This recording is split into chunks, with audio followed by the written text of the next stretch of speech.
ಕಾಂಗ್ರೆಸ್ ಸರ್ಕಾರ ನಾವು ಮಾನಸಿಕ ಅಭಿಷೇಕ ಮಾಡ್ತೀವಿ ತೀರ್ಥಂಕರರಿಗೆ ಅಂತ ಕೇಳಿದಾಗ ಅಲ್ಲಿ ಮಾಜಿ ಸಂಸದರು ಸಾಹೇಬರು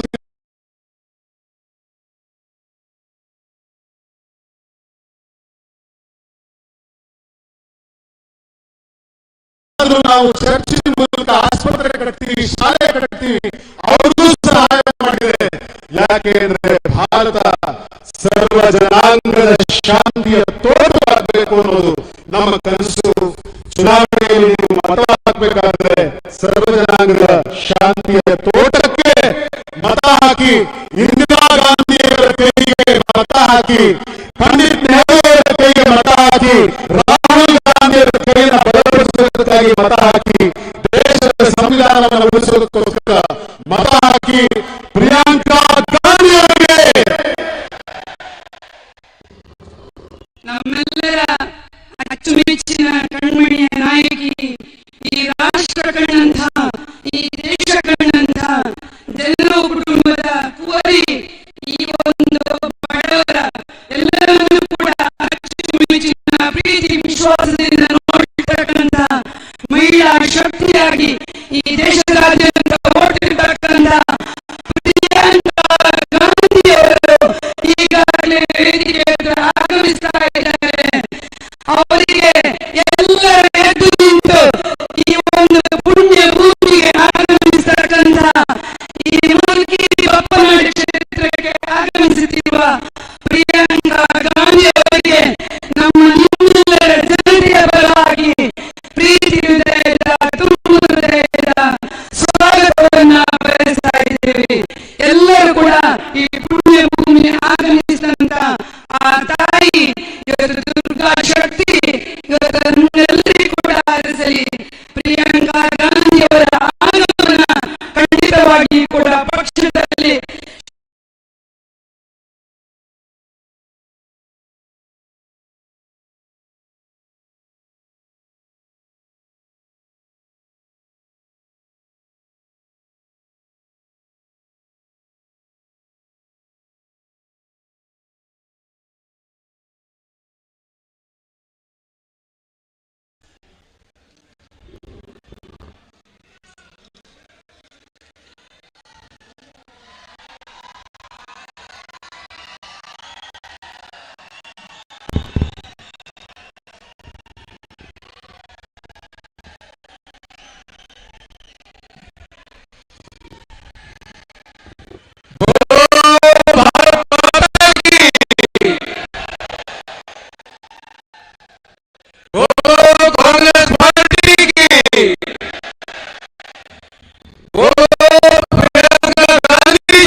ಬಂಧುಗಳೇ,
मतदार बंधुಗಳಿಗೆ ಪ್ರಿಯಾಂಕಾ ಗಾಂಧಿ ಅವರ ಈ ಒಂದು ಕಾರ್ಯಕ್ರಮಕ್ಕೆ ಆಗಮಿಸಿ ಯಶಸ್ವಿಗೊಳಿಸಿದ್ದೀರಿ. ನಮ್ಮ ಜಿಲ್ಲೆಯಲ್ಲಿ 8 ಕ್ಷೇತ್ರಗಳಲ್ಲಿ 8 ಗೆಲ್ಲಿಸುವ ಹುಮ್ಮಸ್ಸಲ್ಲಿದ್ದೀರಿ. ತಮಗೆಲ್ಲರಿಗೂ ಹೃತ್ಪೂರ್ವಕವಾದ ಸ್ವಾಗತವನ್ನು ಮತ್ತೊಮ್ಮೆ ಕೋರ್ತಾ ತಮಗೆಲ್ಲರಿಗೂ ಶುಭಾಶಯವನ್ನು ಕೋರ್ಕೊಳ್ತೇನೆ.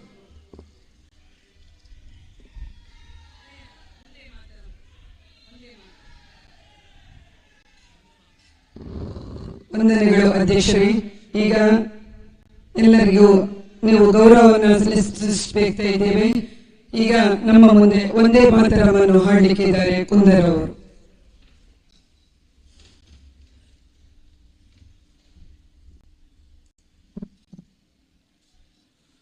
ವಂದೇ ಮಾತರಂ ವಂದೇ ಮಾತರಂ ಸುಜಲಾಂ ಸುಫಲಾಂ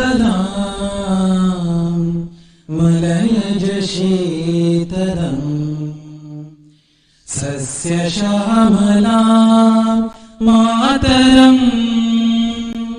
ವಂದೇ ಮಾತರಂ ಶುಭ್ರಜೋತ್ಸ್ನಾ ಪುಲಕಿತಯಾಮಿನೀ ಪುಲ್ಲಕುಸುಮಿತ ಧ್ರುವಧರಶೋಭಿನೀ ಸುಹಾಸಿನೀ ಸುಮಧುರಭಾಷಿಣೀ ಸುಖದಾಂ ವರದಾಂ ಮಾತರಂ ವಂದೇ ಮಾತರಂ ವಂದೇ ಮಾತರಂ.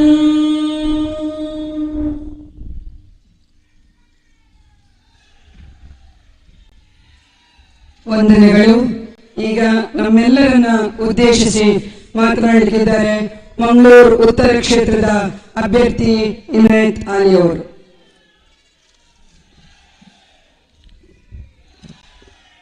ಕೋಟಿ ಕೋಟಿ ಭಾರತೀಯರ ಬದುಕನ್ನು ಬೆಳಗಿಸಿದ ಜಗತ್ತಿನ ಮಹಾನಾಯಕಿಯಾಗಿ ಆಡಳಿತ ನಡೆಸಿದ ಶ್ರೀಮತಿ ಇಂದಿರಾ ಗಾಂಧಿ ಅವರ ತತ್ವ ಆದರ್ಶಗಳ ಪ್ರತಿರೂಪವಾಗಿ ನಮ್ಮ ಮುಂದೆ ಬಂದಿರುವ ಕಾಂಗ್ರೆಸ್ನ ರಾಷ್ಟ್ರೀಯ ಪ್ರಧಾನ ಕಾರ್ಯದರ್ಶಿ ಶ್ರೀಮತಿ ಪ್ರಿಯಾಂಕಾ ಗಾಂಧಿ ಅವರೇ, ದಕ್ಷಿಣ ಕನ್ನಡ ತುಳುನಾಡಿನ ಸಮಸ್ತ ನಾಗರಿಕರ ಪರವಾಗಿ ನಿಮಗೆ ಸಾವಿರ ಗಂಟರ ನಮನಗಳು.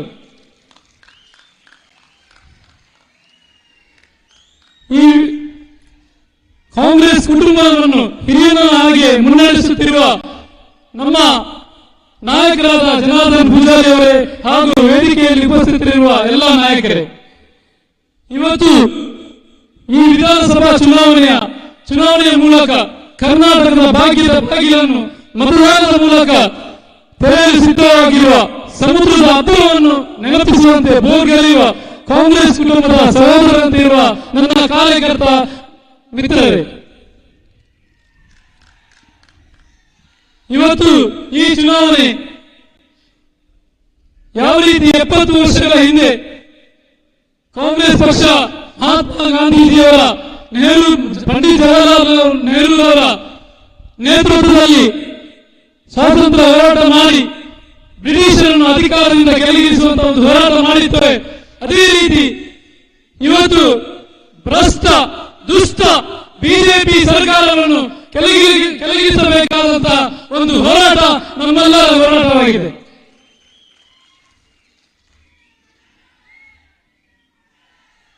ಇವತ್ತು ಮಹಾತ್ಮ ಗಾಂಧೀಜಿಯವರು, ನೆಹರೂರವರು ಹಾಗೂ ಹಲವಾರು ನಮ್ಮ ಮಹಾಪುರುಷರುಗಳು ದೇಶದಾದ್ಯಂತ ಸುತ್ತಿ ಭಾರತವನ್ನು ಒಂದುಗೂಡಿಸಿದ ಹಾಗೆ ನಮ್ಮ ನಾಯಕರಾದ ಶ್ರೀ ರಾಹುಲ್ ಗಾಂಧಿ ಅವರು ಭಾರತ್ ಜೋಡೋ ಯಾತ್ರೆಯ ಮೂಲಕ ನಮ್ಮ ದೇಶಕ್ಕಾಗಿ, ದೇಶದ ಐಕ್ಯತೆಗಾಗಿ ಒಂದು ಪಾದಯಾತ್ರೆಯನ್ನು ಮಾಡಿದ್ದಾರೆ.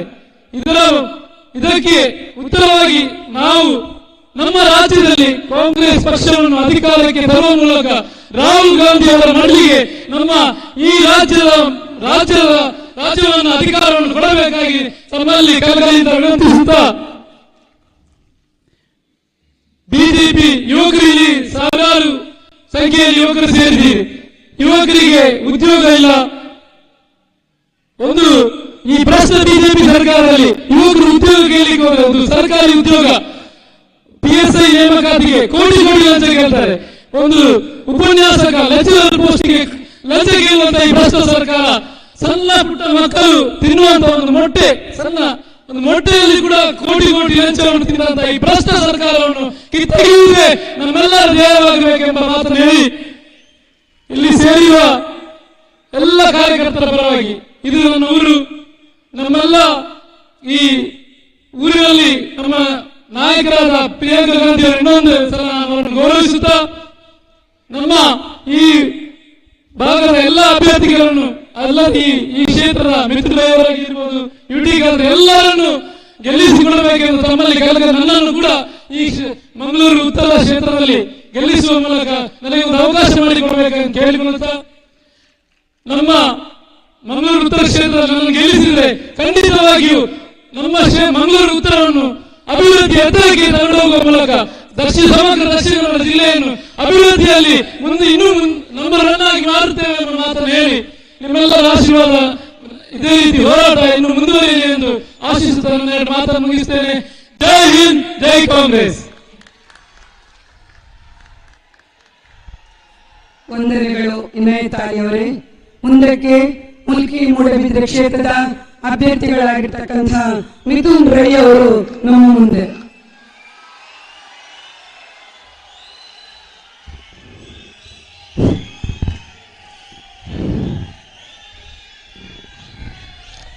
ओम त्र्यंबकम यजामहे सुगंधिं पुष्टिवर्धनम् उर्वारुक्मियो बंधना मृत्योर्मुक्षीयमामृतात् मृत्युंजयाय रुद्राय नीलकंठाय शंभवे अमृतेशाय सर्वाय महादेवाय ते नमः. वर्म मागणित ಅಪ್ಪಯ್ಯನಂಚಿನ ಬಪ್ಪನಾಟದ ಪಂಚದುರ್ಗ ಪರಮೇಶ್ವರಿ ಅಪ್ಪಯ್ಯನ ಪಾದ ಕಮಲವು ಸಾಷ್ಟಾಂಗ ನಮಸ್ಕಾರ ಮಲ್ತೊಂದು ಕಟೀಲಪ್ಪಯ್ಯನ ಪಾದ ಕಮಲವು ಸಾಷ್ಟಾಂಗ ನಮಸ್ಕಾರ ಮಲ್ತೊಂದು ಯಾನ್ ಆರಾಧ್ಯ ಮಲ್ಪನಂಚಿನ ದೈವಲ ಪಾದ ಕಮಲವು ಸಾಷ್ಟಾಂಗ ನಮಸ್ಕಾರ ಮಲ್ತೊಂದು दादा पातेरनु शब्दने बरोंदिची यान ಎಲ್ಲಿಯಪ್ಪನಾಗ ಆಸೆ ಇತ್ತೇನೆ ಇಂದಿರಾ ಗಾಂಧೀಜಿ ತೂೋಡು ತೂೋಡು ತೂೋಡು ತೂೋಡು ಆಸೆ ಇಂಕ್ಲೆಗೆ ಅವಕಾಶ ತಿಕ್ಕಿದೀಚಿ ಅಂಡ ದೇವೆ ಉಲ್ಲೇರ್ ಪನ್ಪುನೆಗೆ ಇನಿ ಇಂದಿರಾ ಗಾಂಧೀಜಿಯ ಸಾಕ್ಷಾತ್ ಪ್ರತಿರೂಪ ಇಂದಿರಾ ಗಾಂಧೀಜಿಯ ವಂಶದ ಕುಡಿ ಇಂದಿರಾ ಗಾಂಧೀಜಿಯೇ ಇನಿ ಮುಲ್ಕಿ ಮೂಡಬಿದ್ದ ಮಂದು ಯುವಜನ ಪನ್ಪುನೆಗೆ इनी जीवंत साक्षी जीवंत उदाहरण इंदिरा गांधीजी प्रतिरूप वैद्य बनपुणेके मूल सेर्दिन जनस्तोमन साक्षी ಒಂಜಿ ಕಡೆಟ್ ಪ್ರಿಯಾಂಕಾ ಗಾಂಧೀಜಿ ಪಿರೊಂಜಿ ಕಡೆಟ್ ಕಲಿಯುಗದ ಬ್ರಹ್ಮಶ್ರೀ ನಾರಾಯಣ ಗುರುಕುಲು ಬಡವರ ಪಾಲಿಗೆ ಆಶಾ ಕಿರಣ ಬಡವರ ಪಾಲಿಗೆ ಬ್ಯಾಂಕಿಂಗ್ ಬಡವರ ಇಲ್ಲದ ಬಾಕಿಲಿಗೆ ಬಡವರ ಇಲ್ಲದ ಬಾಕಿಲಿಗೆ ಹೊಸ ದೀಪನ ಕೊಡ್ತಾಯ ಹಂಚಿನ ಕಲಿಯುಗದ ಬ್ರಹ್ಮಶ್ರೀ ನಾರಾಯಣ ಗುರುಕುಲದಿಂದ ಬಂದಿನ ಹಂಚಿನ ಎನ್ನ ಆರಾಧನೆ ಬಂಪುನ ಹಂಚಿನ ಎನ್ನ ದೇವರ ಸಮಾರೋಪ ಹಂಚಿನ ಜನಾರ್ದನ್ ಪೂಜಾರ್ನ ನಾಡುಟ್ಟು ಒಂಜಿ ಕಾಲೆಟ್ ಪ್ರಿಯಾಂಕಾ ಗಾಂಧೀಜಿ ಒಂಜಿ ಕಾಲೆಟ್ ಜನಾರ್ದನ್ ಪೂಜಾರ್ನ ನಡುಟ್ಟು ಈ ಕಾರ್ಯಕ್ರಮದ ವೇದಿಕೆಗೆ ಭಾಷಣ ಮಲ್ಪರ ಅವಕಾಶ ಮಾಡಿಕೊಂಡು ನೆಚ್ಚಿನ ಅಖಿಲ ಕಾಂಗ್ರೆಸ್ ಪಕ್ಷದ ಅಧ್ಯಕ್ಷರಾದ ನೆಚ್ಚಿನ ರಾಹುಲ್ ಗಾಂಧೀಜಿಗೆ ಸರ್ವ ನಾಯಕರನ್ನ ಮುಲ್ಕಿ ಮೂಡುಬಿದ್ರಿನ ಸರ್ವ ಕಾರ್ಯಕರ್ತರ ಪರವಾದ ಉಡಾಲ್ ಇಂಜಿನ ಸೋಮ ಚಂದ ಒಂದು ಪಾತೆರ ದಾಲೇಜಿ प्रियंका गांधी जी इधे बैठे और बैठी ने करना रुड़ा नम संदावना इच्छा नम संदावना इच्छा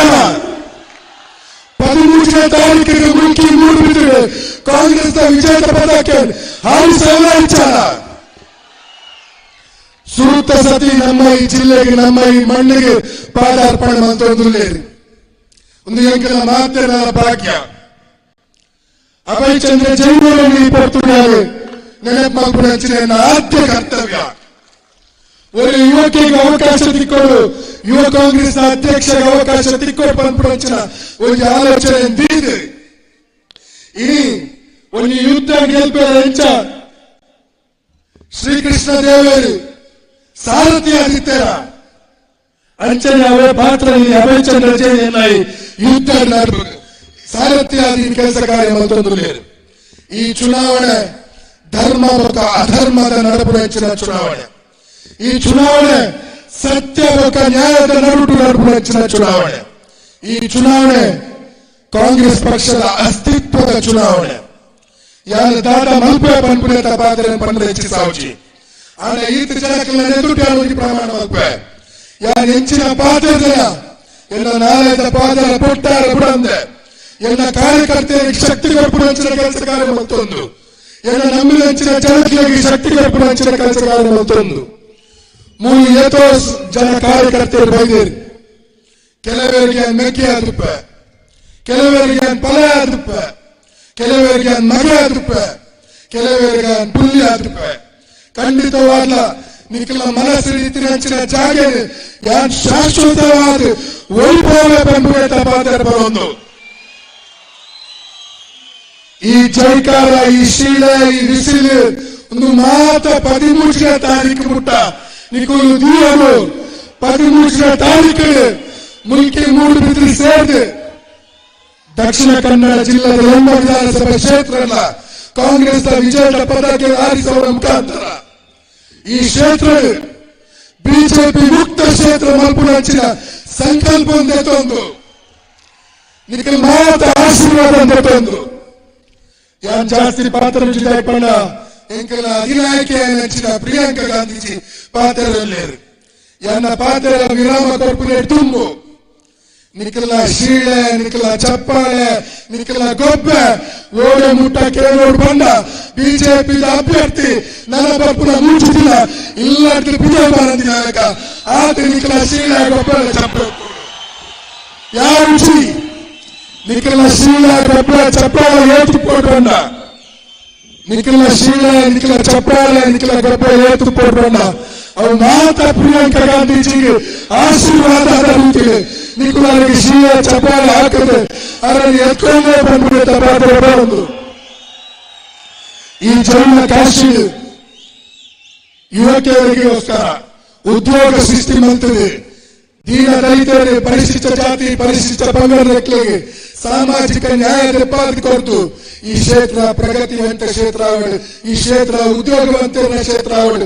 ಮುಲ್ಕಿ ಮೂಡುಬಿದ್ರೆ ವಿಧಾನಸಭಾ ಕ್ಷೇತ್ರ ಎನ್ನ ಕಡೆ ತೋರಿಸುವ ಮುಟ್ಟ ಸೌಹಾರ್ದತೆ ಕೊಂಚ ಕೊಂಡಿ ಅದು ಪಾತ್ರ ಬರೋದು.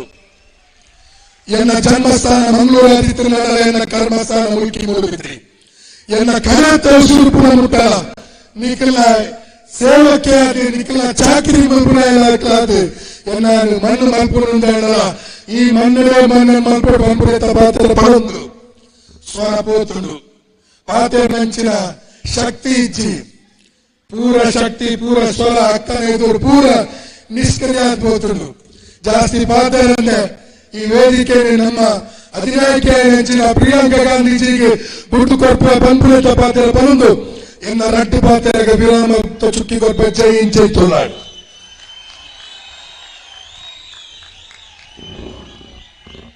ಮಿಥುನ್ ರೈ ಅವರಿಗೆ ವಂದನೆಗಳು. ನಾವೆಲ್ಲರೂ ಕಾಯುತ್ತಿರ್ತಕ್ಕಂಥ ನಮ್ಮೆಲ್ಲರ ಅಧಿನಾಯಕಿ ಆಗಿರ್ತಕ್ಕಂಥ ಈ ಪುಣ್ಯ ಭೂಮಿಗೆ ಆಗಮಿಸಿದಂಥ ಪ್ರಿಯಾಂಕಾ ಗಾಂಧೀಜಿಯವರು ನಮ್ಮೆಲ್ಲರನ್ನ ಉದ್ದೇಶಿಸಿ ಮಾತನಾಡಲಿಕ್ಕಿದ್ದಾರೆ. Madam, now I request Priyanka ji to come over the dais and address the gathering who are delighted to hear from you today.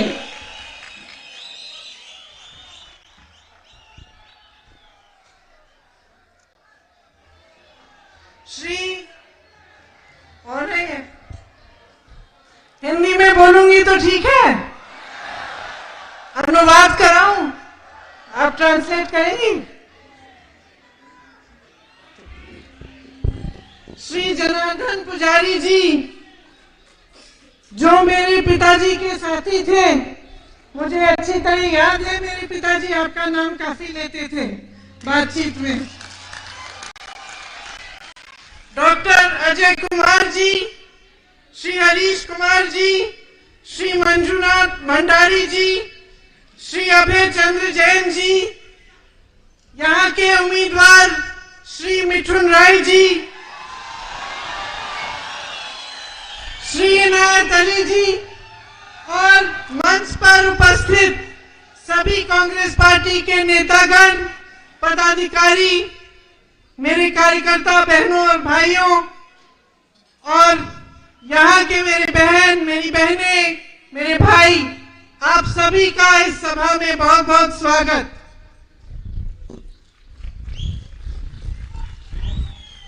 ನಿಮ್ಮೆಲ್ಲರಿಗೂ ಕೂಡ ಇಲ್ಲಿ ಸೇರಿರುವಂತಹ ನನ್ನ ಎಲ್ಲ ಅಕ್ಕ ತಂಗಿಯಂದಿರಿಗೂ ಅಣ್ಣ ತಮ್ಮಂದಿರಿಗೂ ಎಲ್ಲರಿಗೂ ಕೂಡ ಈ ಸಭೆಗೆ ಹಾರ್ದಿಕ ಸ್ವಾಗತ. ನಮಸ್ಕಾರ. ತುಳುನಾಡು ಮಾತ್ರ ಇಲ್ಲ ಎನ್ನ ಸೊಲ್ಮೇನು.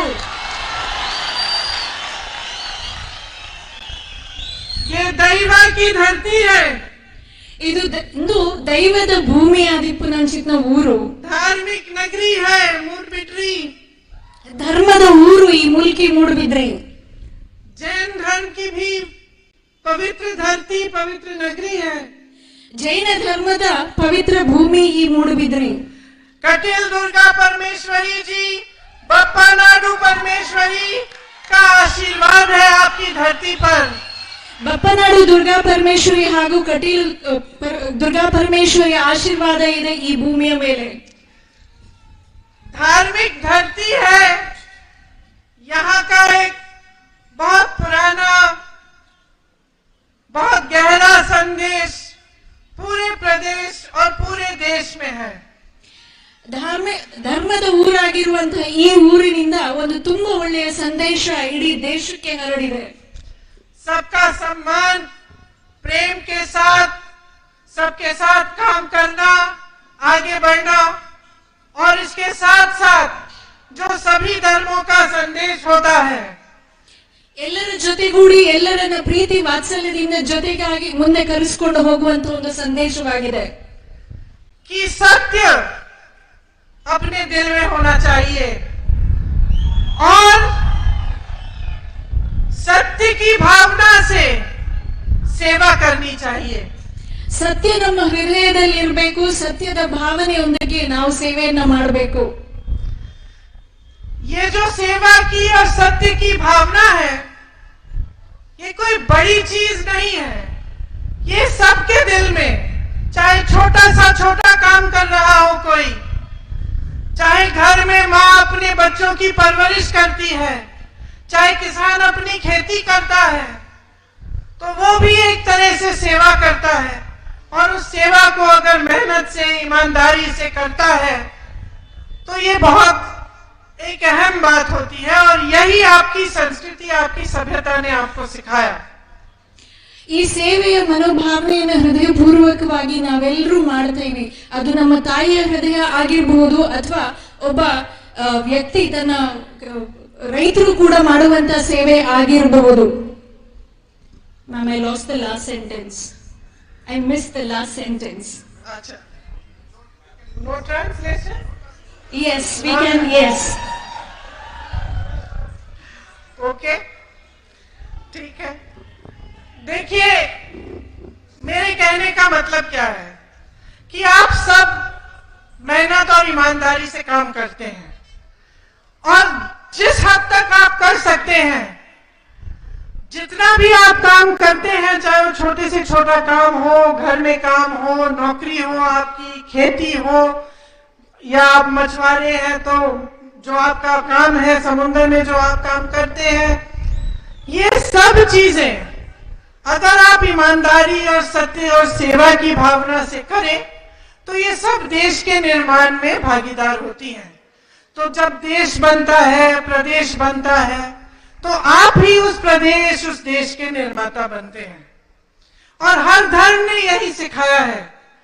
इसीलिए जब हमारी सरकारें भी बनती हैं तो हमारी सरकार से उम्मीद या आशा क्या होती है? हमारी सरकार से यही उम्मीद होती है कि ईमानदारी से हमारे नेता काम करेंगे, हमारे लिए कुछ अच्छा करके दिखाएंगे, और उसी आधार पर फिर हम चाहते हैं कि जब चुनाव आए तो हम उन नेताओं को फिर से आगे बढ़ाएं। तो जब नेता हमारे सामने आते हैं बातचीत करने के लिए, खास तौर से चुनाव के समय, तो हम हमेशा ये उम्मीद रखते हैं कि हमारी कुछ काम की बात करेंगे। आज चुनाव का समय है, हर पार्टी के अलग अलग नेता आपके सामने आते हैं। मैंने यहाँ पे देखा, यहाँ आते वक्त इसी तरह का एक हैंगर लगा था और खाली जगह थी।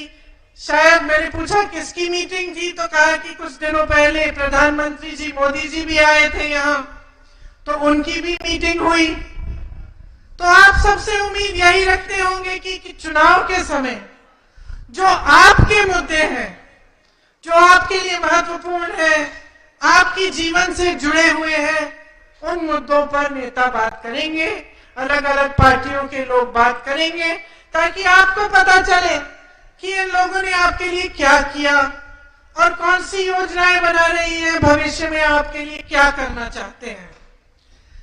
लेकिन कुछ दिनों पहले, मेरे ख्याल से 2 दिन पहले हो सकता है, यहीं पर मैं भाषण देख रही थी कि मोदी जी क्या कह रहे हैं, देश के प्रधानमंत्री हैं। तो मैंने देखा कि यहाँ चुनाव के समय आकर वो आतंकवाद और सुरक्षा की बातें कर रहे हैं। तो मेरे मन में ये बात आई कि कर्नाटका में ये मुद्दा तो नहीं होना चाहिए, शायद उनको कोई गलतफहमी है। मैंने सोचा कि क्या होता है कि जब सत्ता बहुत हो जाती है तो अक्सर जो अधिकारी हैं, जो आसपास के लोग हैं, वो सत्ता से डरते हैं, मतलब सच नहीं बताते आपको। तो हो सकता है कि जब इनका भाषण तैयार हो रहा था तो जो अधिकारी बैठे थे उनकी चर्चा हुई होगी कि हम भाई क्या बताएं मोदी जी को, कौन से मुद्दे में कर्नाटका जा रहे हैं, वहां पे कौन सी बातें करेंगे। तो किसी अधिकारी ने कहा होगा कि चलो रोजगार की बात करा देते हैं, लेकिन फिर दूसरे ने कहा होगा हम कहेंगे क्या, रोजगार तो बनाए ही नहीं हमारी सरकार ने 3.5 सालों से। फिर किसी और ने कहा होगा कि चलिए महंगाई की बात बता देते हैं, लेकिन महंगाई की क्या बात करेंगे, क्योंकि इनके समय में महंगाई इतनी बढ़ चुकी है कि एक गैस का सिलेंडर 1100 रुपए का है। मेरी बहनें दुकान जाती हैं, दाल, सब्जी, आटा, डीजल, पेट्रोल, नाम लीजिए, महंगा हो गया है, खरीद ही नहीं पाती है कुछ भी। आधे टाइम तो घर वापस आ जाती होंगी आधी चीजें छोड़कर, तो महंगाई की क्या बात करें। तो इन अधिकारियों ने तय कर लिया होगा चलो यही मुद्दा दे देते हैं। प्रधानमंत्री जी यहाँ आकर आतंकवादी सुरक्षा की बात कर रहे हैं। मैं उनको बताना चाहती हूं कि यहां कर्नाटका में किसान आत्महत्या से, आपको मालूम है कि हर रोज 5 किसान आत्महत्या से मर रहे हैं। यहां आतंक है तो महंगाई का आतंक है, बेरोजगारी का आतंक है। यहां 4 सालों में 6,487 किसानों ने आत्महत्या की है। 4 सालों में गरीबी की वजह से 542 लोगों ने आत्महत्या की है। कर्ज और घाटे की वजह से 3,734 लोगों ने आत्महत्या की है। बेरोजगारी की वजह से 1,675 लोगों ने आत्महत्या की है। प्रधानमंत्री जी, कर्नाटका में अगर आतंक है तो आपकी 40% की सरकार का आतंक है, जो लोगों को लूट रही है। प्रधानमंत्री जी, अगर कर्नाटका में आतंक है तो महंगाई का आतंक है, जिसकी वजह से लोग अपनी रोजाना के जीवन में मुश्किलों पर मुश्किलों का सामना कर रहे हैं। प्रधानमंत्री जी, अगर कर्नाटका में आतंक है तो बेरोजगारी का आतंक है कि 2.5 लाख सरकारी पद आपकी सरकार ने खाली रखे हैं और यहाँ शिक्षित से शिक्षित नौजवान को रोजगार नहीं मिल रहा है। अगर आतंक है तो आपकी 40% की सरकार, जिसने हर पोस्ट के लिए रेट फिक्स कर लिया है, उसका आतंक है। मैं कहीं गई थी, वहां पे मुझे बताया गया कि एक किसान के पास पैसे नहीं थे, उससे घूस मांगी। जब पैसे नहीं थे तो बेचारे को कहा गया कि अपनी 2 बैल दे दो। इतना आतंक है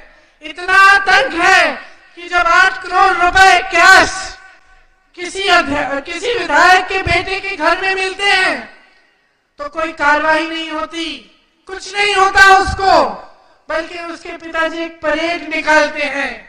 किसकी परेड? भ्रष्टाचार के आतंक की परेड, ये कहने के लिए कि मैं कुछ भी कर सकता हूं, आप मुझे रोक नहीं सकते। पब्लिक कुछ नहीं है, हमारी लूट ही है सब कुछ, हमारी सत्ता ही है सब कुछ। यही आतंक है आज कर्नाटका में। यहीं पे आपकी अपनी स्थिति आप देखिए, यहां एक समय 4 बैंक होते थे अलग, corporation bank, Vijaya bank, syndicate bank और कनारा बैंक। इन्हीं के आतंक से, इन्हीं सरकार की कुनीतियों की वजह से ये सारे मर्ज कर लिए गए हैं और आज सिर्फ एक बैंक है आपके क्षेत्र में। नेहरू जी ने बेंगलुरु का हवाई अड्डा तब बनाया अपने समय में, इंदिरा जी ने नए बेंगलुरु का पोर्ट बनाया, न्यू बेंगलुरु पोर्ट। क्या हुआ? दोनों बेच दिए गए। किसको?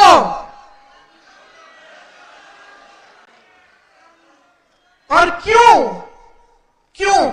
इस देश के सारे पोर्ट, इस देश के सारे एयरपोर्ट, इस देश की पूरी संपत्ति, इतने बड़े बड़े पीएसयू जिससे आप सबको नौकरियां मिलती थी, आपको रोजगार मिलते थे, इसीलिए तो बनाए गए थे। ये सब 1 या 2 लोगों को क्यों बेचे जा रहे हैं? और अगर ये आतंक नहीं है तो क्या आतंक है? कि सारे देश की संपत्ति, जो आपका पैसा है, जहां से आपको रोजगार मिलता है, वो अपने उद्योगपति मित्रों को दे दिए, सब कुछ दे दिया। यहां आपके अपने पोर्ट दे दिए, अपना एयरपोर्ट दे दिया। और आपको सवाल उठाना चाहिए कि ये आतंक क्यों फैल रहा है इस तरह से। ये जो बीजेपी का है भ्रष्टाचार का आतंक, सोचिए और समझिए कि एक बहुत बुरी आदत डाल दी है आपने इनमें। और जब नेता की आदत बुरी हो जाती है ना, तो उसको सुधारना बड़ा मुश्किल होता है। बहुत नेताओं को जानती हूं मैं, छूटती नहीं है।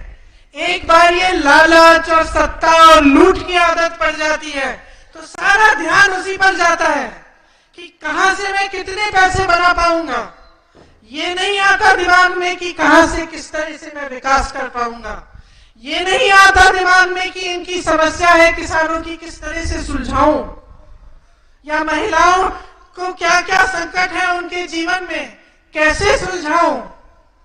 क्या होता है, खास तौर से जब नेता या एक पार्टी, राजनीतिक पार्टी ये समझ जाती है कि चुनाव के समय हमें विकास, महंगाई, रोजगार, इन चीजों की बात करने की जरूरत नहीं है, हम धर्म की बात करेंगे, ऐसी बातें करेंगे जिससे जनता की जो भावनाएं हैं वो उभर जाए, जनता के जो जज्बात है वो उठे, तो जनता उसी जज्बाती मामलों में आकर हमें वोट दे देगी, हम आगे बढ़ जाएंगे, फिर से चुनाव जीत जाएंगे, तो फिर हमें काम करने के लिए कोई जरूरत नहीं है। ये आदत जो पड़ गई है इन लोगों की, ये आदत तोड़नी बहुत ही जरूरी है। क्योंकि देखिए, चुनाव होता क्या है, एक मौका होता है अपने भविष्य को बदलने का। एक मौका होता है कि एक ऐसी सरकार आए, ऐसे नेता आए जो आपके लिए सचमुच ईमानदारी से काम करे। और अगर ऐसे नेता आते हैं, ऐसी सरकार आती है, तो क्या कुछ नहीं हो सकता। अगर बेंगलुरु आज, कर्नाटका का पूरा प्रदेश आज पूरे विश्व में प्रसिद्ध है, तो इसकी वजह है कि एक जमाने में किसी ने सोचा होगा कि हाँ देखो यहाँ की मजबूतियां क्या है। मुझे याद है, मैं 15-16 साल की थी, मुझे याद है, जनार्दन जी आपको भी याद होगा, मेरे पिताजी कहते थे कि कर्नाटका में इंग्लिश भाषी लोग हैं, शिक्षा के संस्थान हैं, पंडित नेहरू जी ने बनवाए, तो यहाँ पे अगर हम शिक्षा को मजबूत कर लें, तकनीकी शिक्षा, आईटी की शिक्षा, तो ये प्रदेश देश क्या पूरी दुनिया में अपने बच्चों, युवाओं को भेज पाएगा कि अच्छी अच्छी नौकरियां करें। उसका नतीजा क्या हुआ, उस समय की जो सोच थी, 1985 के समय की मेरे पिताजी की सोच थी, उसने उस सोच ने नींव डाली और आज बेंगलुरु के, कर्नाटका के युवा और जिनकी तकनीकी शिक्षा मजबूत है, जिनकी आईटी में शिक्षा मजबूत है, दुनिया भर में जाके बड़ी बड़ी कंपनियों के सीईओ बन रहे हैं, बड़ी बड़ी कंपनियों को चला रहे हैं। तो अगर सरकार की नीयत सही होती है, नेता ईमानदार होता है, तो बहुत कुछ हो सकता है। लेकिन ये दुर्भाग्य की बात है कि ये जो आदत डल गई है बीजेपी की नेताओं की कि उनको काम करने की जरूरत नहीं है, चुनाव के समय आएंगे, बड़ी बड़ी बातें करेंगे धर्म के बारे में या जाति के बारे में या फिर कभी आतंकवाद के बारे में या सुरक्षा के बारे में। मैं नहीं कहती कि ये मुद्दे नहीं है, सबके दिल के करीब है ये मुद्दे, लेकिन चुनाव के समय हमें जो वोट डालना चाहिए वो अपनी जरूरतों पर आधारित वोट डालना चाहिए। चुनाव के समय जनता को जागरूक होना बहुत ही महत्वपूर्ण है। आप सबको पूछना चाहिए, सवाल उठाना चाहिए कि पिछले 3.5 सालों में जब से बीजेपी की सरकार आई है कर्नाटका में तो कितने रोजगार बने। मैं बताती हूं, रोजगार घटे हैं, बने नहीं है। कितने नए उद्योग बने, मैं बताती हूं। छोटे से मीडियम जितने उद्योग हैं, जो छोटी दुकानें हैं, छोटे छोटे व्यापार हैं लोगों के, इसमें से ज्यादातर काफी ऐसे हैं जो बंद हो चुके जीएसटी की वजह से, नोटबंदी की वजह से। तो आपको पूछना है कि भाई महंगाई इतनी क्यों बढ़ गई? और अगर ये जवाब है कि पूरे विश्व में महंगाई बढ़ी है, हम क्या कर सकते हैं, तो ये गलत जवाब है। क्योंकि अगर पूरे विश्व में भी महंगाई बढ़ रही है तो सरकार आपको उस महंगाई से राहत दे सकती है। राजस्थान की सरकार आज ही हाल में प्रदेश में महंगाई के राहत कैंप चला रही है। इसका मतलब है कि ऐसी स्कीमें हो सकती हैं जिससे मेरी बहनों की फिर भी मदद हो जाए। अगर महंगाई बढ़ रही है तो इनकी मदद हो सकती है, सहायता हो सकती है। आज हर स्तर पर महंगाई की मार है। जैसे मैंने कहा, एक तरह का आतंक ही कहिए इसको। चाहे मछुआरे हो, चाहे किसान हो, हर चीज पे जीएसटी है, हर चीज को महंगा कर दिया है। जैसे मैंने कहा, पेट्रोल डीजल भी महंगा है, तो उससे पूरे जीवन पर असर पड़ रहा है। और जो 40% की इनकी सरकार चली, उसमें आपने देखा होगा कि चाहे कॉन्ट्रैक्टर्स एसोसिएशन हो, स्कूल मैनेजमेंट एसोसिएशन हो, सब परेशान रहे हैं।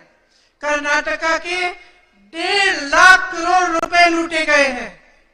1.5 लाख करोड़ रुपयों में आपके लिए एम्स बन सकते थे, 100 से ज्यादा अस्पताल बन सकते थे, 30,000 स्मार्ट क्लासरूम बन सकते थे, 30 लाख गरीबों के लिए घर बन सकते थे। भ्रष्टाचार के बहुत सारे और असर भी होते हैं। जब भ्रष्टाचार एक सरकार के अंदर इस तरह से घुस जाता है तो वह सरकार स्थिर भी नहीं रह सकती ठीक समय के लिए, और जो ठोस निर्णय लेने पड़ते हैं वो भी नहीं ले पाते।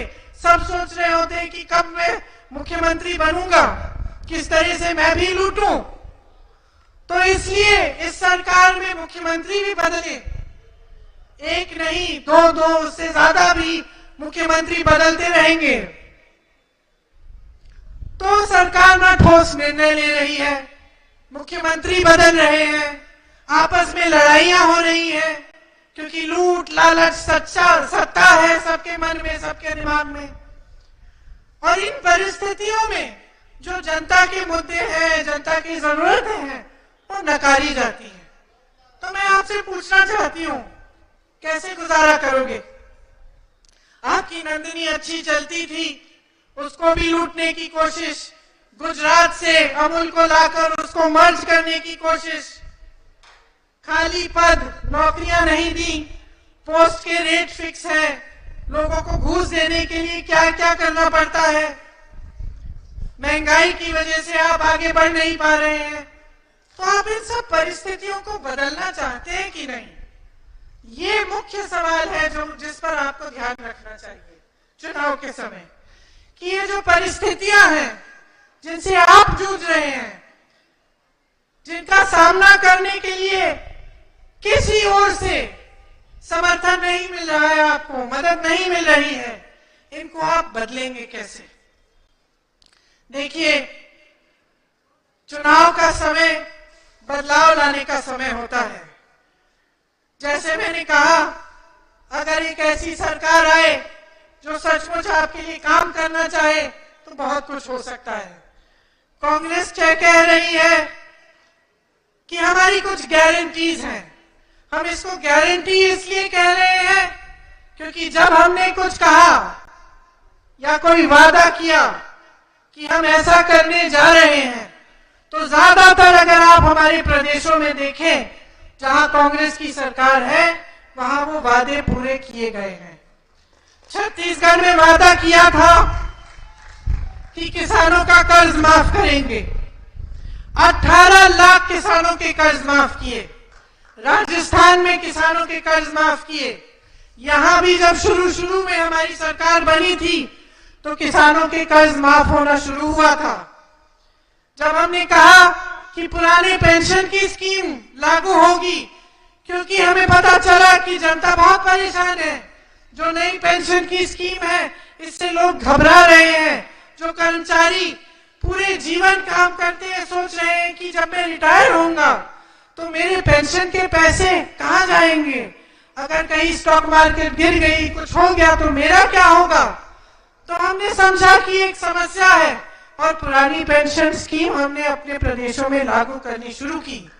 तो इसलिए जब हम कहते हैं कि हमारी कुछ गारंटीज हैं, तो हम इसलिए कहते हैं क्योंकि हम इन वादों को पूरा करना जानते हैं और इन वादों को पूरा करेंगे।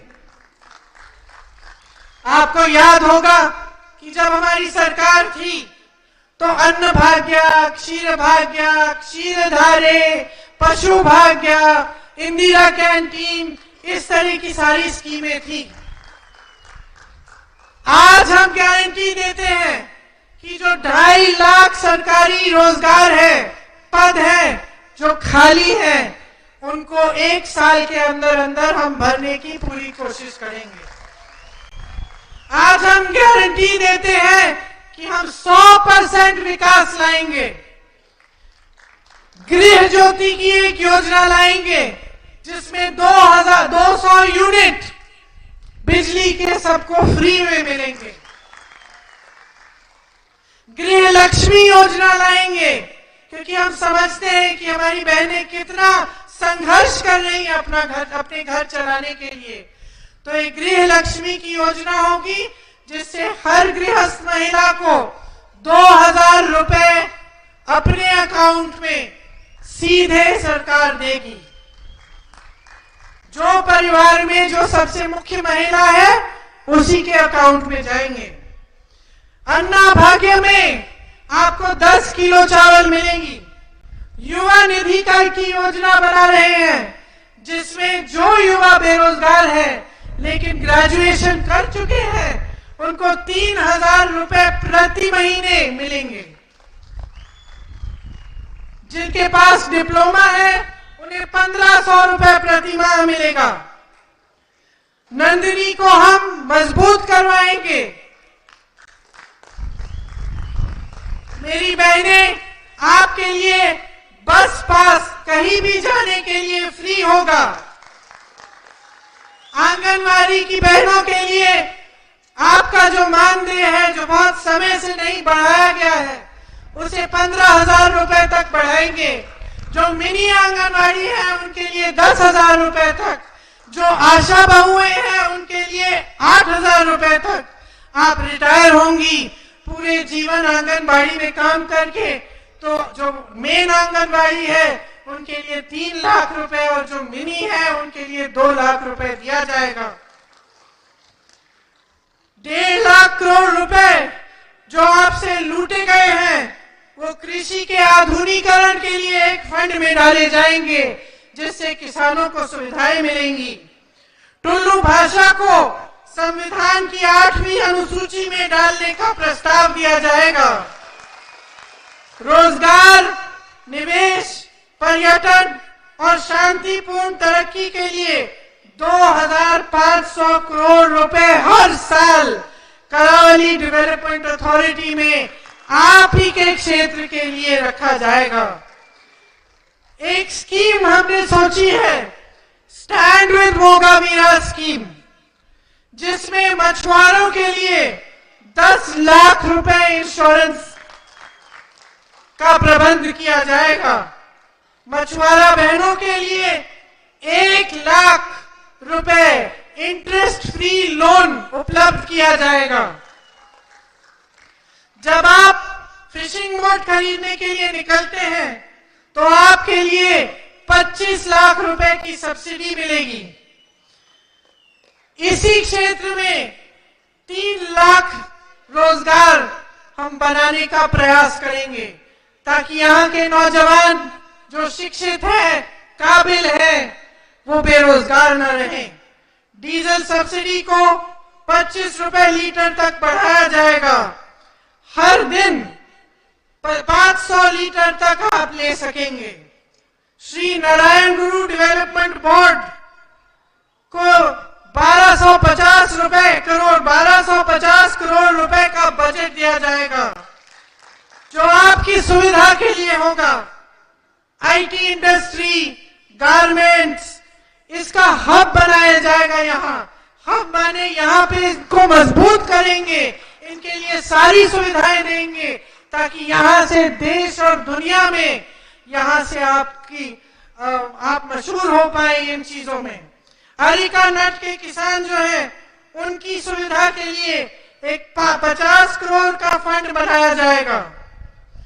इसी तरह से बहुत सारी स्कीमें हैं, जैसे छोटे जो बिजनेस है और कारोबार है और मीडियम जो बिजनेस है, उनके लिए एक वेलफेयर फंड बनाया जाएगा। कर्नाटका को light engineering, automobiles, electrical equipment के उद्योग में सर्वप्रथम बनाने की कोशिशें होंगी। बीदर से चामराजनगर तक इंडस्ट्रियल कॉरिडोर बनाया जाएगा और टाउनशिप्स बनाए जाएंगे।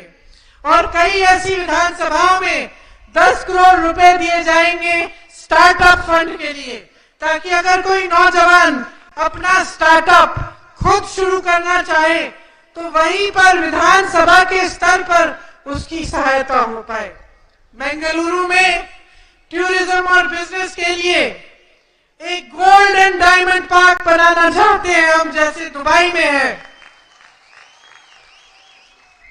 2 टियर की जो शहरें हैं, जैसे मैसूरू, हुबल्ली, धारवाड़, गुलबर्गा, बेल्लारी, चित्रदुर्गा और तमाम ऐसी जो कर्नाटका की शहरें हैं, उनको भी हम बेंगलुरु जैसे आईटी में मजबूत बनाना चाहते हैं।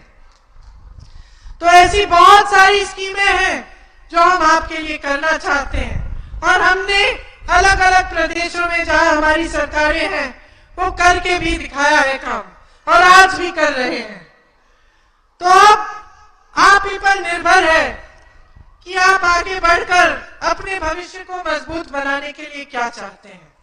देखिए, हम आपको कुछ भी कह सकते हैं, यहाँ खड़े होकर वादे कर सकते हैं, वो पूरे हो न हो 5 साल में वापस आ जाएंगे, फिर से कुछ कह डालेंगे। ये हर पार्टी के नेता कर सकते हैं। आपको कैसे मालूम होगा कि ये प्रियंका कुछ सच बोल रही है, या ये भी दूसरों की तरह ऐसे ही बोल रही है जो भी मन में आए? आपको कैसे मालूम होगा कि कांग्रेस पार्टी ने क्या करके दिखाना है, या बीजेपी ने क्या किया है? अगर आप जागरूक नहीं बनेंगे तो आपको कभी नहीं मालूम होगा। आपने मेरी दादी जी का नाम लिया, कहा कि आप उनको देखना चाहते थे।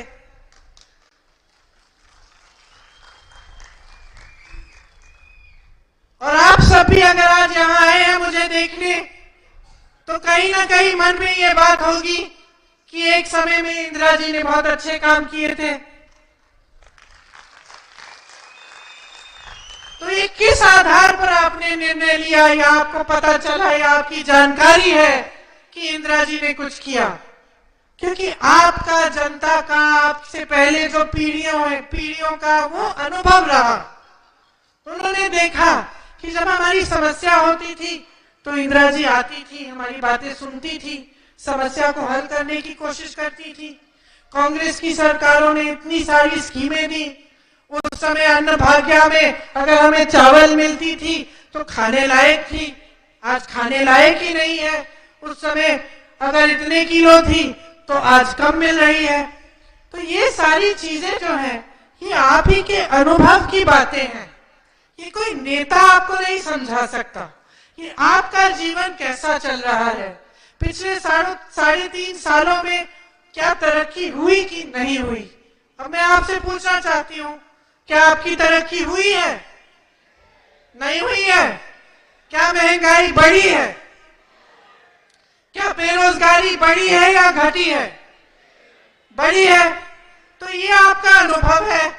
आपका अनुभव यही रहा है कि मुश्किलें बढ़ गई हैं, और जब जब मुश्किलें आई तो नेता नहीं आए आपकी मदद के लिए। जो बीजेपी के नेता है वो लालच और सत्ता और लूटने में इतने परेशान रहे, इतने व्यस्त रहे कि आपकी समस्याओं को पूछा नहीं।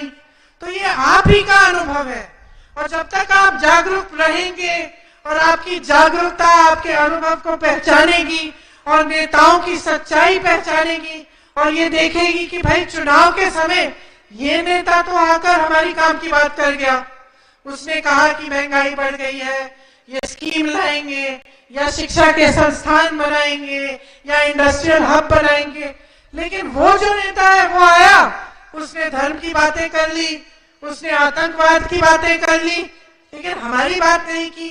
तो आप पहचानो, जब आप पहचानेंगे तो आप गलती नहीं करेंगे, और जब आप गलती नहीं करेंगे तभी आपका भविष्य मजबूत बनेगा। तभी आपके लिए एक ऐसी सरकार आएगी जो आपसे डरेगी। ऐसे नेता आएंगे जो पब्लिक से डरेंगे, जो पब्लिक का आदर करेंगे, जो समझेंगे कि अगर पब्लिक के लिए काम नहीं किया तो रास्ता नापिए। तो ये आप ही को समझाना पड़ेगा।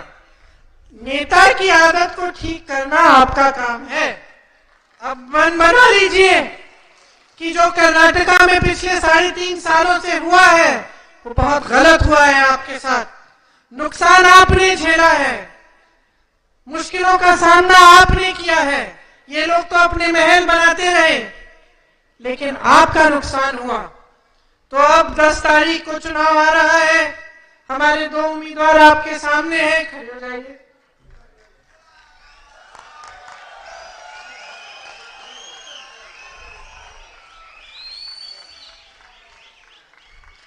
आदर कर रहे हैं आपका, पहचान रहे हैं कि आपके लिए काम करना, आपकी सेवा ही इनका धर्म है। इसीलिए इनको भारी से भारी बहुमत से जिताइए और कांग्रेस की एक ऐसी सरकार बनाइए अपने प्रदेश में जो कोई तोड़ नहीं पाए।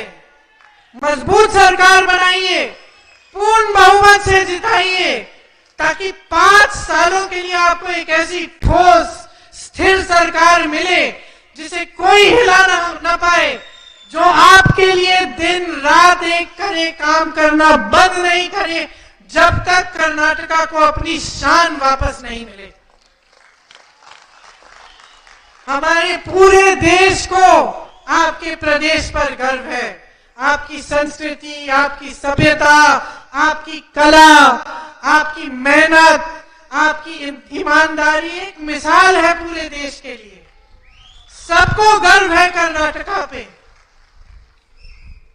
तो हम चाहते हैं, दिल से चाहते हैं कि आपके प्रदेश में एक सही सरकार बने जो आपका विकास करे, जो आपको दुनिया भर में आपकी पहचान को बनाए रखे।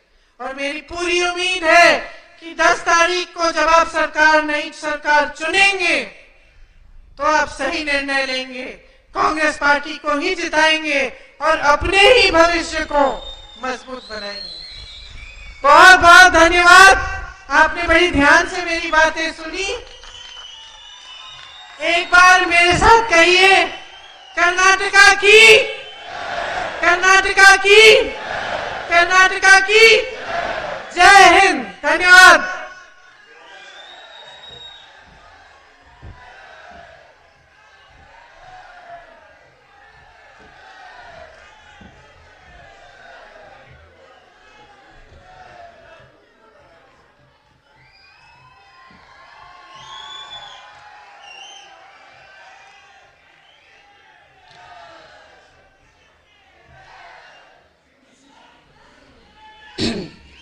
Thank you Priyaji. ಮುಲ್ಕಿ ಮೂಡಬಿದ್ರೆಗೆ ಬಂದು ಬಪ್ಪನಾಡು ತಾಯಿಯ ಆಶೀರ್ವಾದ ವರಪ್ರಸಾದವನ್ನ ತಾವು ನೀಡುವ ಮುಖಾಂತರ ಶ್ರೀ ಶಕ್ತಿ, ನಾರಿ ಶಕ್ತಿ, ದೇವಿ ಶಕ್ತಿಯಾಗಿ ಮೂಡಿ ಬಂದಿದೆ. ತೊಟ್ಟಿಲು ತೂಗುವ ಕೈ ದೇಶವನ್ನೇ ಆಳಬಲ್ಲರು ಎನ್ನುವ ಹಾಗೆ ಶ್ರೀಮತಿ ಇಂದಿರಾ ಗಾಂಧಿ ಅವರನ್ನ ಹೋಲುವಂತಹ ಯುವ ನಾಯಕಿ, ಧೀಮಂತ ನಾಯಕಿ ಪ್ರಿಯಾಂಕಾ ಗಾಂಧಿ ಅವರ ಈ ಆಗಮನ ನಮ್ಗೆಲ್ಲರಿಗೂ ಕೂಡ ಶ್ರೀರಕ್ಷೆಯಾಗಿದೆ. ಈ ಬಪ್ಪನಾಡು ತಾಯಿಯ ವರಪ್ರಸಾದವಾಗಿ ಅವರಿಗೆ ಶಾಲು, ತಾಯಿಯ ರೂಪದ ಕಂಬಳದ ಕೋಲನ್ನು ಕೊಡುವ ಮುಖಾಂತರ ತಾಯಿಯ ಪ್ರತಿರೂಪವಾಗಿ ದೇವಿಯ ದುರ್ಗಾ ಪರಮೇಶ್ವರಿ ದೇವಿಯ ಫೋಟೋವನ್ನ ನೀಡುವುದರ ಮುಖಾಂತರ ಕಂಬಳದ ಕೋಣದ ಪ್ರತಿರೂಪವಾಗಿ ಕೋಲನ್ನ ಕೊಡುವ ಮುಖಾಂತರ ಇವತ್ತು ಎಲ್ಲರ ಮುಲ್ಕಿ ಮೂಡಬಿದೆಯ ಜನರ ಆಶೀರ್ವಾದ, ಆ ದೇವಿಯ ಆಶೀರ್ವಾದ ಸದಾ ಸದಾ ಶ್ರೀರಕ್ಷೆ ಪ್ರಿಯಾಂಕಾ ಗಾಂಧಿ ಮೇಡಮ್ಗೆ ಇರಲಿ, ಕಾಂಗ್ರೆಸ್ ಪಕ್ಷಕ್ಕಿರಲಿ, ಕರ್ನಾಟಕ ರಾಜ್ಯದಲ್ಲಿ ಕಾಂಗ್ರೆಸ್ ಪಕ್ಷ ಅಧಿಕಾರಕ್ಕೆ ಬರಲಿ, ನಮ್ಮ ಎಲ್ಲ ಅಭ್ಯರ್ಥಿಗಳು